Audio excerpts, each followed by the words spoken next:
Hello everyone, welcome to star education YouTube channel. Star education YouTube ચેનલમાં આપ સૌનું ખૂબ ખૂબ સ્વાગત છે. આજનો જે વિડીયો છે એમાં આપણે ચર્ચા કરીશું 14મી મેના તમામ અગત્યના કરંટ અફેર. સૌથી પહેલા તો આપણી ટેલિગ્રામ ચેનલ જોઈન કરી લેજો. સ્ટાર એજ્યુકેશનની તમામ ઓફિશિયલ અપડેટ તમને ટેલિગ્રામ ચેનલમાં મળતી રહેશે. માત્ર ટેલિગ્રામમાં જઈ સર્ચ કરો સ્ટાર એજ્યુકેશન, આ પ્રકારે ટેલિગ્રામ ચેનલ મળી જશે. અને હવે આપણી એન્ડ્રોઇડ એપ્લિકેશન પણ અવેલેબલ છે. પ્લે સ્ટોરમાં જઈ માત્ર સર્ચ કરો સ્ટાર એજ્યુકેશન, આ પ્રકારે આપણી ઓફિશિયલ લોગો વાળી એન્ડ્રોઇડ એપ્લિકેશન પણ પ્લે સ્ટોરમાં મળી જશે.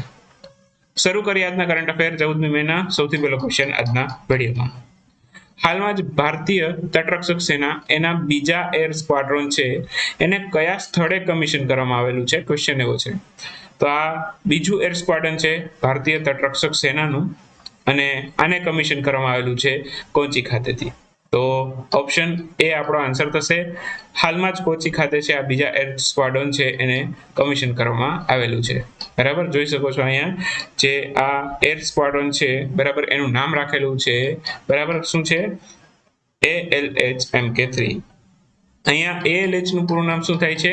Advance light helicopter. અને આનું નિર્માણ કોણ કરે છે? આને કોણ બનાવે છે? આને બનાવે છે હિન્દુસ્તાન એરોનોટિક્સ લિમિટેડ. એટલે કે ટૂંકમાં આપણે HAL તરીકે ઓળખીએ છીએ. હિન્દુસ્તાન એરોનોટિક્સ લિમિટેડ દ્વારા આનું નિર્માણ કરવામાં આવે છે.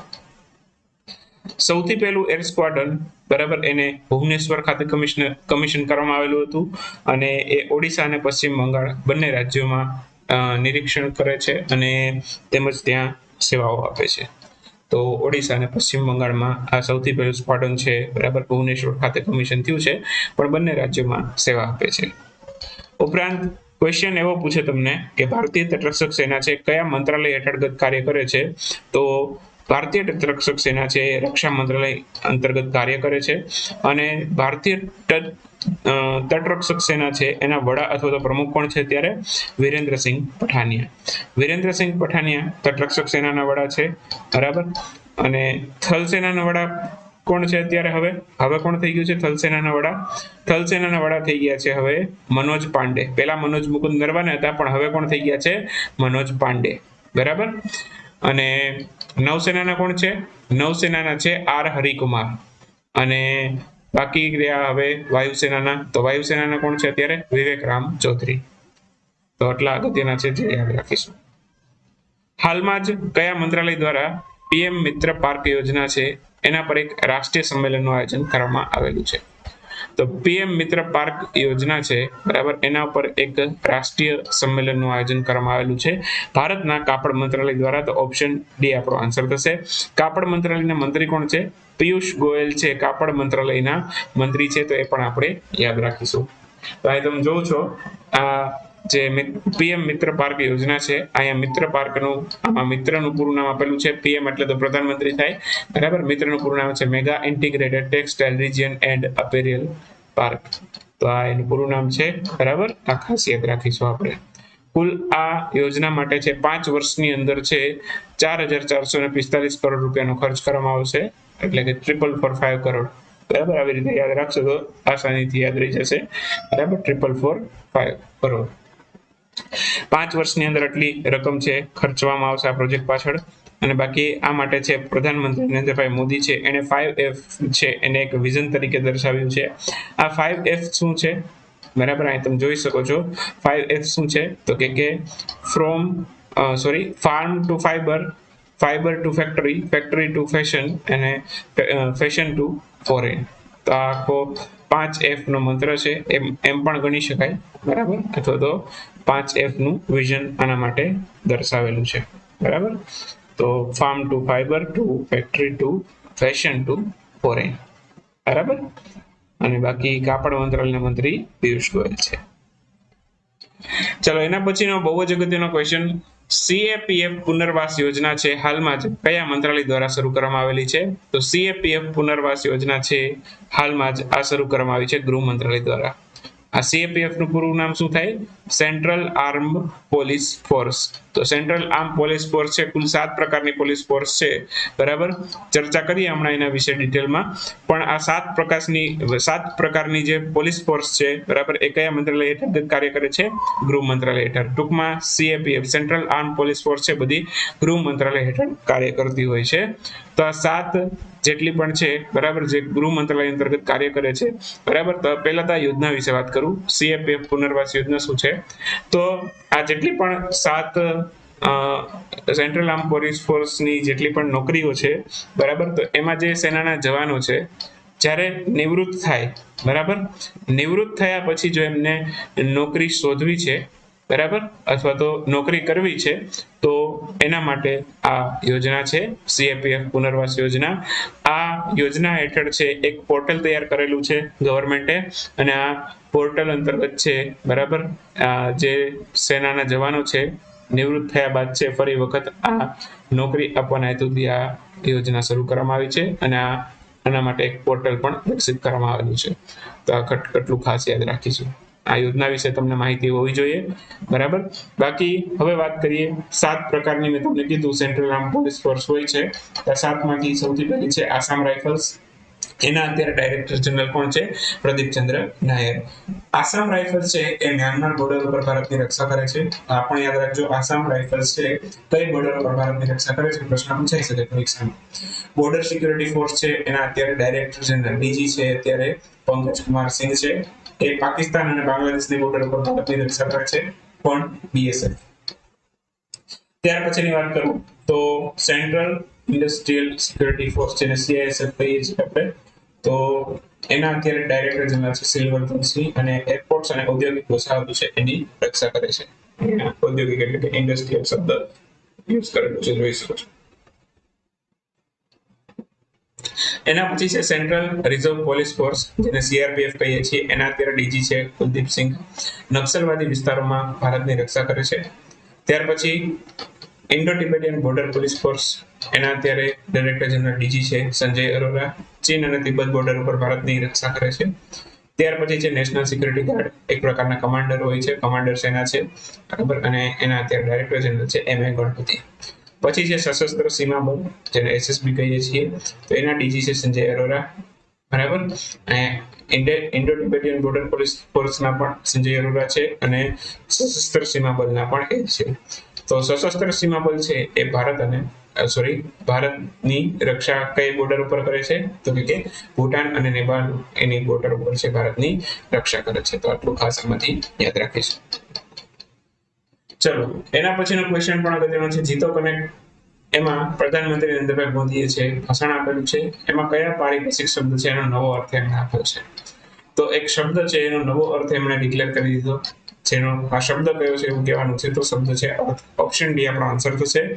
હાલમાં જીતો કનેક્ટ નામની એક ઇવેન્ટ થઈ હતી, જેમાં પ્રધાનમંત્રી નરેન્દ્રભાઈ મોદીએ ભાષણ આપેલું હતું બરાબર. અને આ જીતોનું પૂરું નામ પૂછી શકે તમને પરીક્ષાની અંદર, તો જૈન ઇન્ડસ્ટ્રીયલ ટ્રેડ ઓર્ગેનાઇઝેશન આ એનું પૂરું નામ છે, અને આનું આયોજન મહારાષ્ટ્રના પુણેમાં થયેલું હતું. બાકી આમાં પ્રધાનમંત્રી નરેન્દ્ર મોદીએ જે શબ્દનો અર્થ આપેલો છે અર્થ બરાબર, આ શબ્દ છે અર્થ, ઇંગ્લિશમાં અર્થ એટલે કે પૃથ્વી, પરંતુ એને એનો નવો મિનિંગ ડિક્લેર કરેલો આની અંદર. તો એમાં ઈ ઉપરથી એમણે આપ્યું એન્વાયરમેન્ટ, એને નામ આપ્યું એગ્રીકલ્ચર, આર ને નામ આપ્યું છે રિસાયકલિંગ, ટી ને નામ આપેલું ટેકનોલોજી, અને એચ ને નામ આપેલું હેલ્થ કેર. તો આવી રીતે અર્થ છે બરાબર, એનો મિનિંગ રજૂ કરેલો પ્રધાનમંત્રી નરેન્દ્રભાઈ મોદીએ. તો આ ખાસ પરીક્ષાની અંદર આવે કે અર્થ શબ્દ વિશે એમણે એક માહિતી આપેલી. તો અર્થ શબ્દની અંદર છે ઈ નો મિનિંગ શું થાય છે, એ નો મિનિંગ શું થાય છે. તો આવી રીતે ક્વેશ્ચન આવી શકે પરીક્ષાની અંદર બરાબર. હાલમાં જ છે આંતરરાષ્ટ્રીય નર્સ દિવસની ઉજવણી કરવામાં આવેલી. આ ક્યારે થઈ હતી? આંતરરાષ્ટ્રીય નર્સ દિવસ છે બરાબર, આ 12મી મેના રોજ ઉજવાય છે. તો આન્સર આવશે 12 મે. ઓપ્શન એ અહીંયા આપણો આન્સર થશે. હાલમાં જ આંતરરાષ્ટ્રીય નર્સ દિવસ છે 12 મેના રોજ ઉજવાયેલો છે બરાબર. ફ્લોરેન્સ નાઇટિંગેલ છે, એમની જન્મજયંતિને આંતરરાષ્ટ્રીય નર્સ દિવસ તરીકે ઉજવીએ છીએ. એમનો જન્મ થયેલો હતો 12 મે 1820 ની અંદર ઇટલીમાં થયેલો હતો બરાબર, એ પણ યાદ રાખીશું. બાકી 2022 માટેની થીમ યાદ રાખીશું, nurses a voice to lead, invest in nursing and respect rights to secure global health. આની થીમ છે, થોડીક લાંબી છે, શક્ય હોય તો યાદ રાખવાનો પૂરો પ્રયત્ન કરવાનો બરાબર. અને બાકી ઇન્ટરનેશનલ નર્સ વીક પણ ઉજવાયેલું હતું 6 થી 12 મે દરમિયાન, આ પણ આપણે યાદ રાખી શકીએ. એના પછીનો પણ અગત્યનો ક્વેશ્ચન છે, દિવસ રિલેટેડ છે, international day of plant health. આ પણ સંયુક્ત રાષ્ટ્ર ઉજવે છે. આની ઉજવણી પણ 12મી મેના રોજ કરવામાં આવે છે. ઓપ્શન એ આપણો આન્સર થશે. હાલમાં જ છે international day of plant health 12 મહિના રોજ ઉજવાયેલો, બરાબર. બાકી international year of the plant health પણ ઉજવાયેલું હતું. આ 2020 નું જે વર્ષ છે international year of plant health તરીકે ઉજવાયેલું હતું, બરાબર. પછી 1 જૂન 2021 સુધી આને એક્સટેન્ડ પણ કરેલું હતું, પણ એ બધું એટલું બધું ડિટેલમાં ઉતરવાની જરૂર નથી તમારે. ઓકે, બાકી આવા જ પર્યાવરણને લગતા થોડાક દિવસોની વાત કરું તો વિશ્વ વન દિવસ 21 માર્ચે હોય છે, વિશ્વ વન્યજીવ દિવસ પૂછે તો એ 3 માર્ચે હોય છે, અને વિશ્વ પર્યાવરણ દિવસ પૂછે તો એ 5 જૂને હોય છે. આવી રીતના પર્યાવરણના દિવસો પણ થોડાક આપણે રિવાઇઝ કરી લઈએ. ચર્ચા કરીએ હવે આજના ક્વિક ન્યૂઝની. ક્વિક ન્યૂઝમાં સૌથી પહેલો ક્વેશ્ચન આજના વિડીયોમાં. હાલમાં જ છે જોગ ફોલ્સ ચર્ચામાં રહેલું છે. આ કઈ નદી ઉપર આવેલું છે? જોગ ફોલ્સ છે એક પ્રકારનું ઝરણું પણ કહી શકો, ધોધ પણ કહી શકો. તો આ આવેલું છે શ્રાવતી નદી ઉપર, અને આ શ્રાવતી નદી આવેલી છે કર્ણાટકમાં. કદાચ રાજ્ય પૂછી લે તો કર્ણાટક, બરાબર. શા માટે ચર્ચામાં હતું? તો આ સ્થળ ઉપર છે કંઈક 5 સ્ટાર હોટલ બનાવવાની માંગ થઈ રહી છે, બરાબર. અને એના કારણે છે, બરાબર, ત્યાં વૃક્ષોને કાપવાની પણ ડિમાન્ડ થઈ રહી છે. તો એ માટે એના વિરોધના કારણે તે જોગ ફોલ્સ છે ચર્ચામાં રહેલું હતું. તાજેતરમાં કયા રાજ્યની સરકારે નેથનના બીમા યોજના છે એની શરૂઆત કરી છે? તો નેથનના બીમા યોજના છે એની સરકાર કરેલી છે, આની શરૂઆત કરેલી છે તેલંગાણાની સરકાર. તેલંગાણાના મુખ્યમંત્રી કે ચંદ્રશેખર રાવ છે, અને રાજ્યપાલ છે તમિલિસાઈ સુંદરરાજન. હાલમાં જ છે બીજા વિશ્વ યુદ્ધમાં જીવ ગુમાવનાર લોકો છે એને શ્રદ્ધાંજલિ આપવા માટે સંયુક્ત રાષ્ટ્રએ કયા 2 દિવસોને ટાઈમ ઓફ રિમેમ્બરન્સ એન્ડ રિકોન્સિલેશન જાહેર કર્યા છે? તો 2 દિવસો જાહેર કરવામાં આવ્યા છે સંયુક્ત રાષ્ટ્ર દ્વારા. 8મી અને 9મી મેના રોજ આ શ્રદ્ધાંજલિ જે લોકોએ બીજા વિશ્વ યુદ્ધમાં જીવ ગુમાવ્યો છે, બરાબર, એના માટે એમને શ્રદ્ધાંજલિ આપવા માટે આ 2 દિવસો જાહેર કર્યા છે સંયુક્ત રાષ્ટ્ર. હાલમાં જ છે પ્રધાનમંત્રી નરેન્દ્રભાઈ મોદી એમણે કઈ સમિટ માટે લોગો ડિઝાઇન કરવા માટેની એક પ્રતિયોગિતા શરૂ કરી છે? તો આ પ્રતિયોગિતા છે G20 માટે શરૂ કરવામાં આવેલી છે, બરાબર. ઓપ્શનમાં તમને બ્રિક્સ આપી શકે, G7 આપી શકે. આ ખાસ ધ્યાન રાખવું, પરીક્ષામાં પૂછાઈ શકે એવો પ્રશ્ન છે. G20 સમિટ છે એનો લોગો ડિઝાઇન કરવા માટેની પ્રતિયોગિતા શરૂ કરાવી છે નરેન્દ્રભાઈ મોદીએ. ભારત છે 2023માં G20 ની અધ્યક્ષતા કરવાનું છે, તો આ પણ અગત્યનો પોઈન્ટ છે, બરાબર. G20 છે, બરાબર, એ 19 દેશો અને એક યુરોપિયન યુનિયન એમ મળીને કુલ 20 નું આખું ગ્રુપ છે, બરાબર. તો આ ખાસ યાદ રાખીશું. તાજેતરમાં US ઓપન કરાટે ચેમ્પિયનશિપમાં સ્વર્ણ પદક મેળવનાર તેમજ કરાટે મિક્સમાં પણ સ્વર્ણ પદક મેળવનાર ભારતની પહેલી કરાટે એથ્લેટ કોણ બન્યું છે? આ બન્યા છે સુપ્રિયા જાટવ. જો અહીંયા જાદવ નથી, ખાસ ધ્યાન રાખજો, જાટવ જ છે, સુપ્રિયા જાટવ, બરાબર. મધ્યપ્રદેશના છે, બરાબર. એમણે કરાટેની અંદર ગોલ્ડ મેડલ મેળવ્યું છે, બરાબર, US ઓપન કરાટે ચેમ્પિયનશિપની અંદર. તો ખાસ અગત્યનું છે, આ પહેલી ભારતીય મહિલા બન્યા છે એટલા માટે. ચાલો, એના પછીનો ક્વેશ્ચન છે હાલમાં જ ખેલો ઇન્ડિયા યુથ ગેમ્સ છે એમાં 5 નવી રમતો ઉમેરવામાં આવેલી છે, બરાબર. આના નામ જણાવો. અગાઉ મેં થોડું ઘણું આના વિશે માહિતી કવર કરેલી હતી ખેલો ઇન્ડિયા યુથ ગેમ્સ વિશે, પણ આ મારા ખ્યાલથી થોડુંક આનું પણ રિવિઝન કરાવવું જરૂરી હતું. તો આ 5 નવી રમતો છે ઉમેરવામાં આવેલી છે. 5 નવી રમતોનું નામ છે કલારીપયટ્ટુ, આ કેરળનું માર્શલ આર્ટ છે. પછી છે મલખંભ, યોગાસન, થમટા છે એ મણિપુરના માર્શલ આર્ટ છે, અને એક છે ગટકા છે પંજાબની માર્શલ આર્ટ છે. તો 3 તો માર્શલ આર્ટની રમત છે જે આમાં ઉમેરવામાં આવેલી છે. ચલો, એના પછીનો ક્વેશ્ચન છે ખેલો ઇન્ડિયા યુથ ગેમ્સ 2021 નું આયોજન છે પંચકુલા ઉપરાંત કયા કયા સ્થળો થશે? જો પંચકુલામાં તો થવાનું છે મેઇન ઇવેન્ટ, આ ખેલો ઇન્ડિયા યુથ ગેમ્સ છે એની મેઇન ઇવેન્ટ તો થવાની છે હરિયાણાના પંચકુલામાં. આ સિવાય પણ અન્ય લોકેશન ઉપર આનું આયોજન થશે, તો આ યાદ રાખજો. Gpsc માં આવું ડીપમાં પૂછતા હોય છે એટલા માટે. તો ખેલો ઇન્ડિયા યુથ ગેમ્સ છે, બરાબર, આ અંબાલામાં પણ થશે, ચંદીગઢમાં પણ થશે, શાહબાદમાં પણ થશે, દિલ્હીમાં પણ થશે, અને બીજું હરિયાણાના પંચકુલા છે એ આની મેઇન ઇવેન્ટ છે, બરાબર. ચાલો, એના પછીનો ક્વેશ્ચન છે ખેલો ઇન્ડિયા યુથ ગેમ્સ એના માટે શુભંકરોના નામ જાહેર કરવામાં છે, એના નામ જણાવો. જો ખેલો ઇન્ડિયા યુથ ગેમ્સ છે, બરાબર, એના શુભંકરો તો બહુ પહેલા ડિક્લેર થઈ ગયેલા હતા. જય અને વિજય નામ રાખવામાં આવેલું છે, બરાબર. જય છે એ બ્લેક બક છે, એક પ્રકારનું હરણ છે, બરાબર, કાળું હરણ કહીએ છીએ, અને વિજય છે એ વાઘ છે, બરાબર. તો વ એવી રીતે વાઘ એવી રીતે યાદ રાખી લો, આરામથી યાદ રહી જાય. તો એવી રીતે જય ઉપરથી બ્લેક બતાવે. બરાબર. તમને છે મેં 2-3 દિવસ પહેલા જ આનું ચર્ચા કરેલી હતી ખેલો ઇન્ડિયા યુથ ગેમ્સની. એમાં મેસ્કોટ બતાવેલા હતા, શુભંકર એટલે કે મેસ્કોટ. બરાબર. તો 3 પ્રકારના શુભંકર એમાં બતાવેલા હતા. તો એમાંથી એક તો જય અને વિજય છે, એક વાઘ હતો, બરાબર, અને એક હરણનું ચિત્ર હતું. હરણ છે બ્લેક બક, એને જય કીધેલું છે, અને વાઘ છે, બરાબર, એને વિજય કીધેલું છે. તો શુભંકરના નામ જય વિજય છે. અને એક છે હરિયાણાની સરકારે છે પોતાના રાજ્ય માટે એક શુભંકર જાહેર કર્યું છે. બરાબર. ખેલો ઇન્ડિયા યુથ ગેમ્સ નું આયોજન હરિયાણામાં થવાનું છે, તો હરિયાણા એ પોતાના રાજ્ય માટે છે, બરાબર, એક શુભંકર જાહેર કર્યું છે, અથવા તો મેસ્કોટ જાહેર કર્યું છે. આનું નામ છે ધાકડ. બરાબર. હવે એ તમે ચિત્ર જોવો ને એમાં તો ગાય જેવું પણ લાગે, પણ ધાકડ શબ્દ છે, બરાબર, એ ગાય માટે મને નથી લાગતો કે યુઝ કરેલો હોય. કેમ કે ધાકડ આમ જોવા જઈએ તો પુલ્લિંગ શબ્દ થાય, અને ગાય છે એ સ્ત્રીલિંગ શબ્દ થાય. બરાબર. તો મારા ખ્યાલથી કદાચ સાંડ પણ હોઈ શકે અને ગાય પણ હોઈ શકે. બરાબર. પણ મેં આના માટે છે, બરાબર, ખૂબ જ ગોતવાનો ટ્રાય કરેલી, ઘણી બધી વેબસાઇટો પણ સર્ચ કરી, પણ કોઈ પણ જગ્યાએ શું છે, બરાબર, એ કોઈ પણ માહિતી ડિક્લેર નથી કરેલી કે આ ધાકડ શું છે. એ ક્યાંય પણ જગ્યાએ એકેય ન્યૂઝ ચેનલની અંદર કાંઈ માહિતી આપેલી નથી. એ પછી છે, બરાબર, મેં અડધી કલાકનો આનો ઉદ્ઘાટન સમારોહનું આયોજનનું છે ટ્વિટર ઉપર જોયેલું હતું, યુટ્યુબમાં પણ મૂકેલો હતો વિડીયો. તો એ વિડીયો જોવાની ટ્રાય કરી, જે ઉદ્ઘાટન સમારોહનો જે વિડીયો હતો, બરાબર, જે ઉદ્ઘાટન કરવામાં આવેલું હતું, તો એ ઉદ્ઘાટન સમારોહનો વિડીયો જોયો.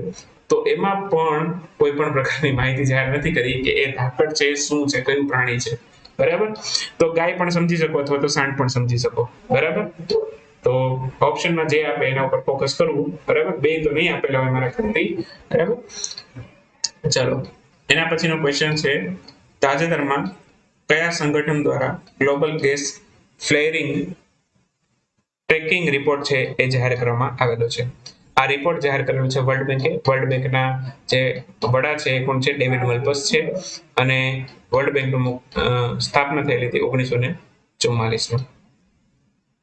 તાજેતરમાં મેપ માર્કોથોપ્સ આ એક ડાયનાસોરની પ્રજાતિ છે. આના વિશે કયા દેશમાંથી હમણાં જ માહિતી પ્રાપ્ત થઈ છે, જાણકારી પ્રાપ્ત થઈ છે? આ જાણકારી મળી છે આર્જેન્ટિનામાંથી. તો આન્સર આવશે આર્જેન્ટિના. બસ આજનો વિડીયો અહીં સમાપ્ત થાય. 14મી મેનો વિડીયો છે અહીં સમાપ્ત કરીએ. મળીએ આવતીકાલે 15મી મેના વિડીયો. ત્યાં સુધી રજા લઈએ. આવજો, બાય બાય, ગુડ નાઇટ, શુભરાત્રી. Thank you for watching Star education.